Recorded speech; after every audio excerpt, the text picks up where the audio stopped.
ready.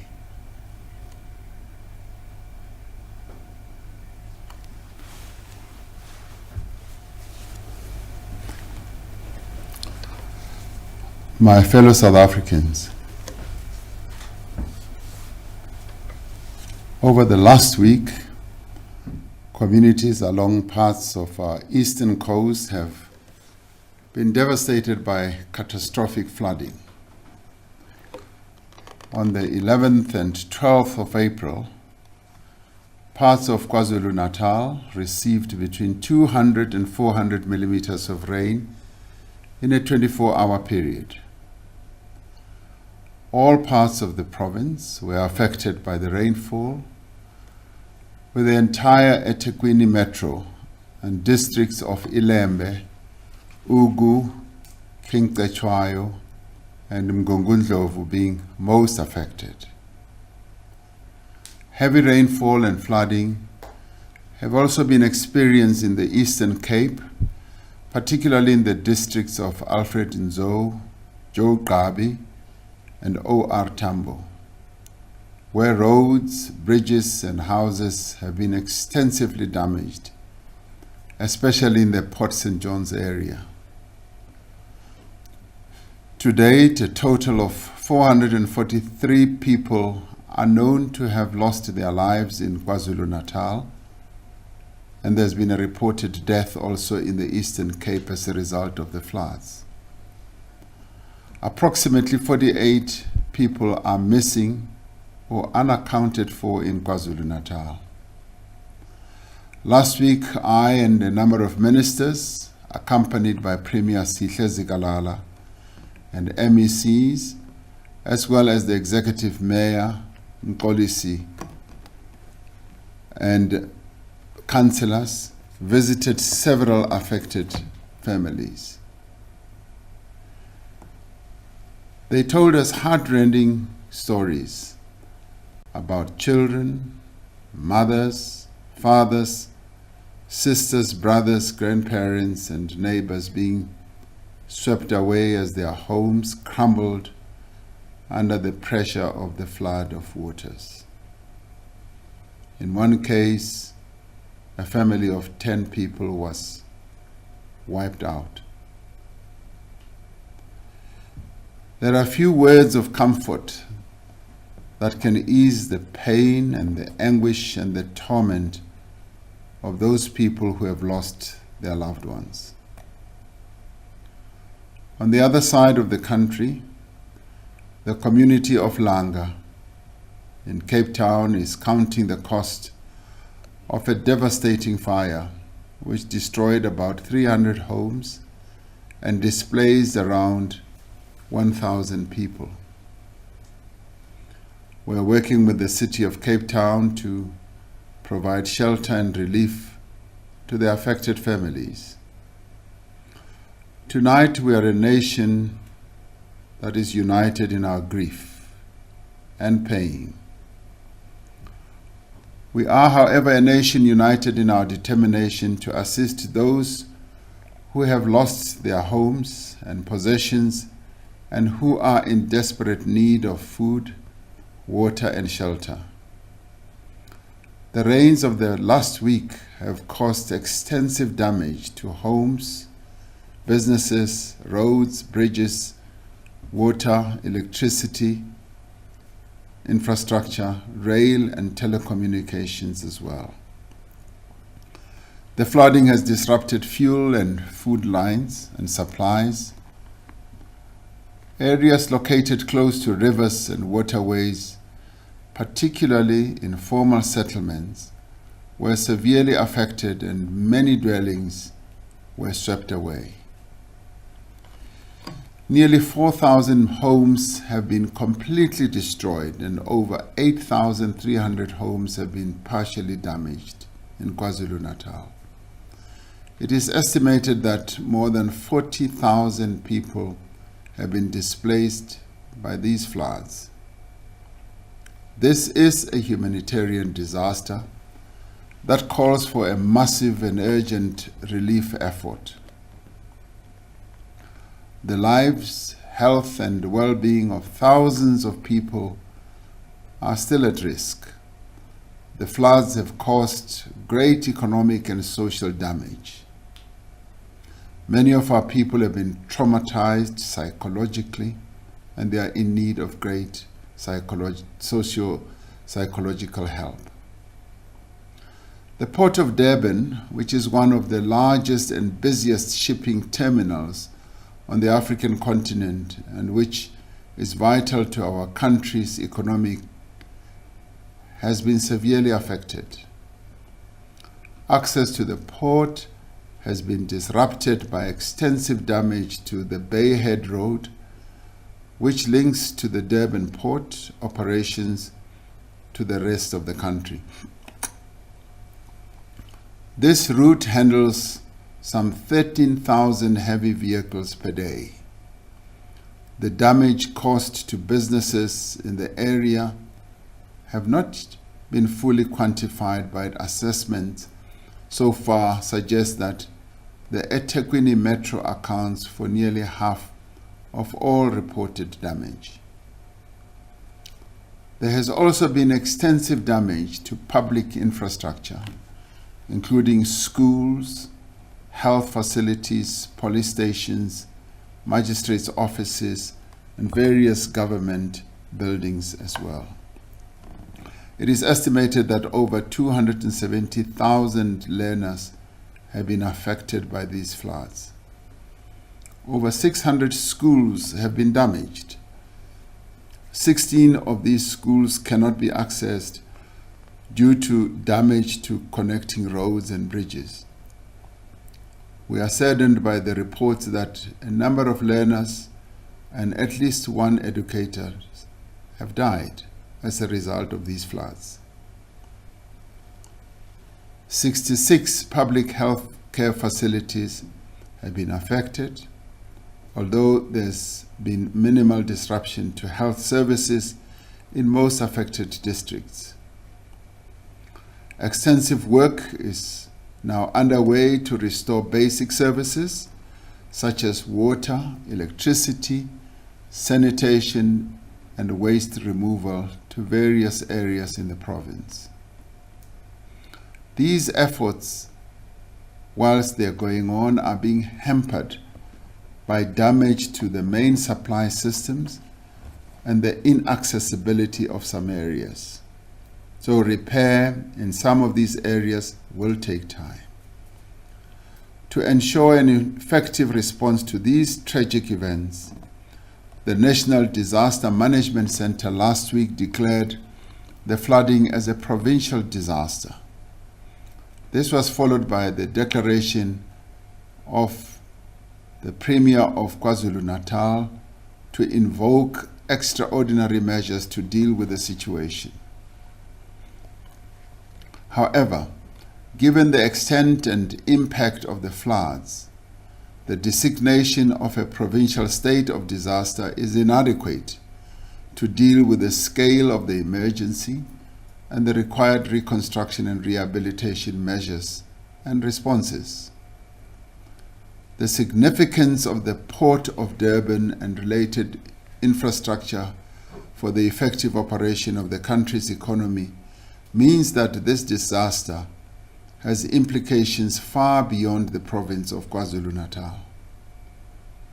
With the heavy rains and flooding in the Eastern Cape and indications from the South African Weather Service that the Northwest and Free State may also be affected by bad weather, it is clear that there are other areas of the country that need emergency intervention as well. Cabinet met in a special session last night and decided to declare a national state of disaster. The Minister of Cooperative Governance and Traditional Affairs has been mandated to gazette the declaration of a national state of disaster. This is to ensure an effective response across all spheres of government to the extreme weather events and conditions that have occurred in several parts of the country. the primary responsibility to coordinate and manage the disaster is assigned to the national sphere of government, working closely together with provincial governments and municipalities. It enables the mobilization of more resources, capabilities, and technical expertise in providing relief, recovery, and rehabilitation to affected areas. But it further gives more meaning to our work as an integrated government where the district development model is put fully in action, where national government, provincial government, and local government work together to address the type of challenges that we now have. We will be responding to this disaster in 3 phases. First, we will focus on the immediate humanitarian relief, ensuring that all affected persons are safe and that their basic needs are met. Second, we will focus on stabilization and recovery, rehousing people who have lost homes, and restoring provision of services. And thirdly, we will focus on reconstruction and rebuilding, as many areas have been destroyed and devastated, including infrastructure. This will not only involve the construction and repair of major infrastructure, it will also involve the construction of houses in suitably located areas and measures to protect the residents of these areas from such adverse weather events also in the future. Several national government departments have already been working with their provincial and local counterparts to ensure an effective response in the allocation of financial resources and technical expertise to the emergency. The South African Police Service and the South African National Defence Force have been leading search and rescue efforts with a total of 247 rescue operations to date. This includes the deployment of South African Police Service personnel, diving teams, canine units, and various vessels, helicopters, fixed-wing planes to the most affected areas. Aircraft from the South African National Defence Force have been used both for rescue and for the delivery of relief supplies such as food, water, tents, and blankets to people in inaccessible areas. I have authorized the South African National Defence Force to bring in more personnel, water storage and purification supplies, and engineering teams to assist with electricity as well as water restoration. Various government departments at the national and provincial level, as well as municipalities and non-governmental organizations and businesses, are helping with the distribution of basic relief materials such as food, blankets, mattresses, clothing, chronic medication, toiletries, and cooking utensils. And many of these organizations we can be proud of. Religious and church-based organizations are helping. Non-government organizations in various parts in the townships and towns. The gift of the givers has also been very active and helping. I wish to applaud and thank the many individuals and organizations that have taken the initiative to provide humanitarian assistance to those most affected and most in need. This work is vital, and we must all do everything within our means to assist. I've met with the leadership of the Solidarity Fund, which, as you might recall, we set up when we were hit by COVID 2 years ago, to ask that the Solidarity Fund makes its capacity available to confront this dire emergency. The board of the Solidarity Fund has agreed to assist with humanitarian and other forms of relief in partnership with government, the private sector, and various other non-governmental and community-based organizations. The National Treasury will make an initial amount of funds available as part of our efforts to the Solidarity Fund so that they are able to implement these support measures. The Solidarity Fund has effectively managed the resources that government, the private sector, and many South Africans made available to them to manage the COVID-19 effort as well as the July 2021 unrest assistance measures. The fund will now set up a separate bank account for the flood disaster. This account can be used by South African and foreign donors who should contribute or who would like to contribute to the relief efforts. The bank account details will be made available during the course of tomorrow on the website of the Solidarity Fund. One of the most pressing challenges in the affected areas is to ensure the supply of clean water, food, and shelter. The Department of Water and Sanitation is leading efforts to restore water to areas of eThekwini that have been badly affected by damage to their infrastructure. This includes repairs to the channels supplying water from the Nagel Dam to Durban Heights, assessing and repairing damage to water treatment works, and identifying and repairing leaks. Areas without water are being supplied by water tankers, with the municipal fleet being complemented by an additional 100 tankers. Most areas that experience electricity disruptions, particularly in eThekwini, are now back to full service. The Department of Human Settlements has begun an assessment of damages to houses across the province and has determined initial requirements, financial and otherwise, for the provision of temporary accommodation, also repairs to damaged homes and the replacement of destroyed homes. An immediate task is to house those people who have been displaced by the floods. Preparations are underway to provide temporary residential units, and it is expected that construction of these temporary units should begin by the end of this week. Financial assistance through a voucher system is being made available to assist households to rebuild partially damaged houses.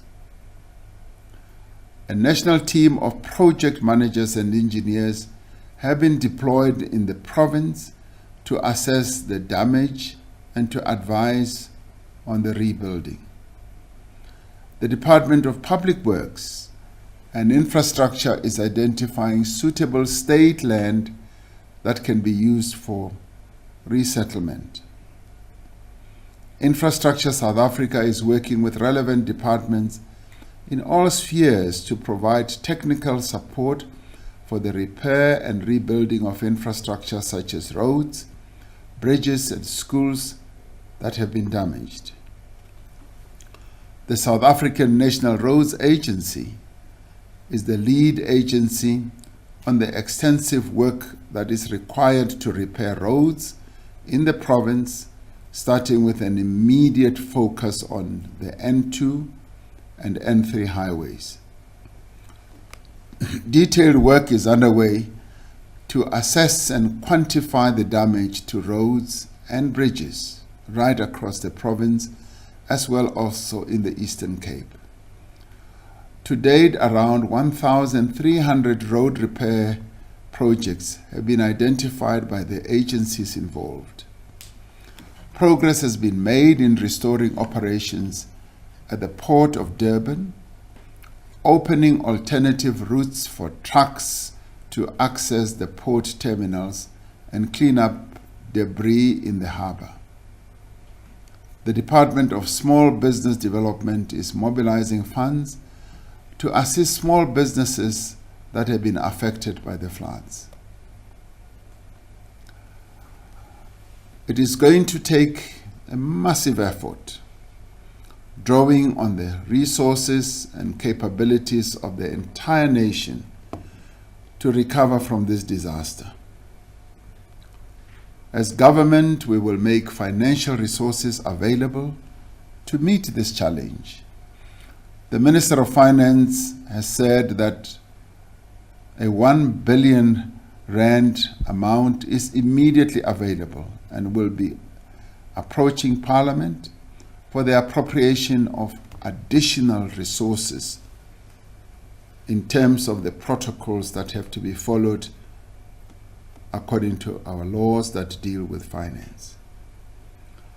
I will be approaching the presiding officers of our Parliament, being the Speaker of the National Assembly and the Chairperson of the Council of Provinces, to request a joint sitting of Parliament next week to ensure that the elected representatives of the people of our country can be directly involved in oversight of the work that is needed to provide relief and to rebuild. A comprehensive assessment of the economic costs of these floods still has to be made, but it is clear to me that it will run into billions of rands for the rebuilding of infrastructure as well as loss of production.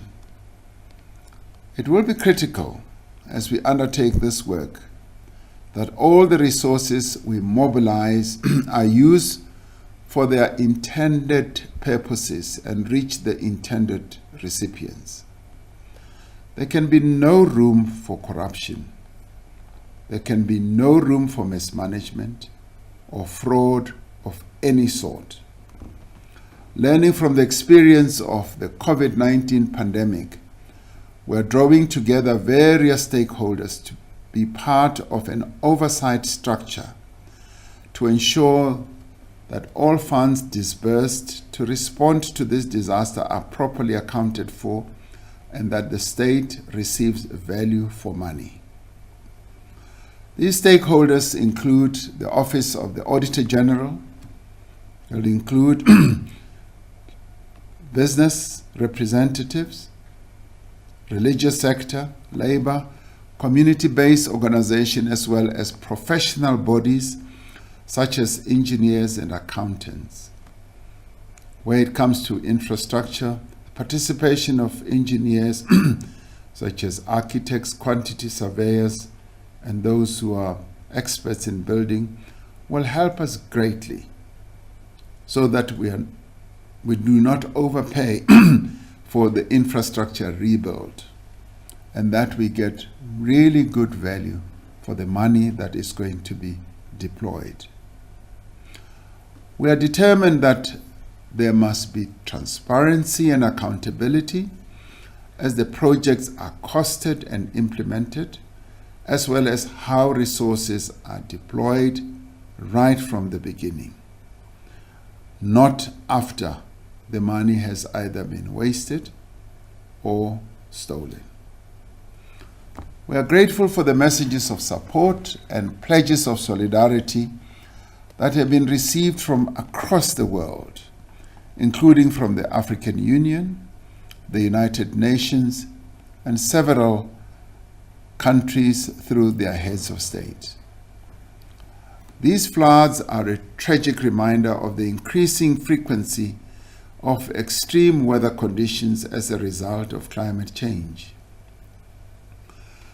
We need to increase our investment in climate adaptation measures to better safeguard communities against the effects of climate change.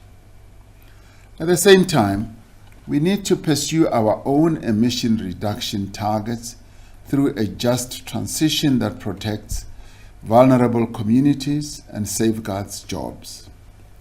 Once again, the people of South Africa are really coming together to provide solidarity, assistance, support, and comfort to those South Africans who are affected by this disaster, particularly at this time of need. In the past week, so much has been done by so many people to bring relief to those most affected. I wish to commend and thank the emergency service personnel, healthcare workers, the police and defense personnel, municipal workers, volunteers and community members, as well as our public representatives, our premiers, our MECs, our ministers and deputy ministers have been hard at work, and they've spent many hours, and some of these people have, at great risk to themselves, been helping our communities right across the length and the breadth of KwaZulu-Natal, and also a number of others have been helping in the Eastern Cape. We are deeply saddened to learn about the death over the weekend of a police diver, Sergeant Busisiwe Mjwaha, who died while conducting a search for victims in the Msunduzi River. Her dog also died in the process. We extend our deepest sympathies and condolences to her family, her friends, and colleagues. We welcome the support that has been given by other provinces in our country, who have provided a great deal of help and support in the form of technical expertise and other disaster assistance to KwaZulu-Natal. We wish to thank the religious community for their prayers and words of comfort over the Easter weekend services right across the country as people gathered in prayer during the Easter period. Many prayers have been offered to the people of KwaZulu-Natal. There is still so much more that needs to be done to restore homes, the lives and the livelihoods of those who have suffered greatly. Let us all work together as a united and determined nation to recover and to rebuild from this tragic disaster. We have done it before, and we are now called upon once again to demonstrate our solidarity as we did during the heightened period of COVID-19. May God continue to bless our country and protect its people. I thank you and good night.